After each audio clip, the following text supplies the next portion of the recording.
Verðtryggð innlán þegar maður setur pening inn í banka eða einhverja sambærilega stofnun og fær ekki bara vexti, heldur líka verðbólguna ofan á peningi sem maður setur inn. Ef ég set 1000 krónur inn og fæ 1% vexti, þá fæ ég 10 krónur og á þá 1010 krónur. En ef að verðbólgan, og þetta eftir heilt ár, vextir eru yfirleitt gefnir upp á ársbasis, að þá fæ ég 202 krónur cirka bát í sem verðtryggingin hækkar nei, ekki 202, ég fæ 20,2. Þannig að þá á ég 1030,2 krónur. Þetta þýðir samt ekki að ég hafi grætt endilega eitthvað á þessu.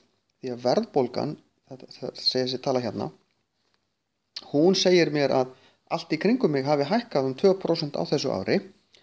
Þannig að ef að ég hefði bara fengið vextina og ætti þá 1010 krónur, þá væri ég raun með minni verðmæti inn á reikningnum mínum heldur en í upphafi ársins.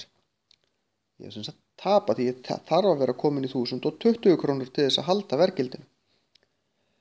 Þannig að þetta er svolítið flókið og segir okkur í raun að við töpum ekki verðgildin okkar á verðtryggðum innlánsreikningum.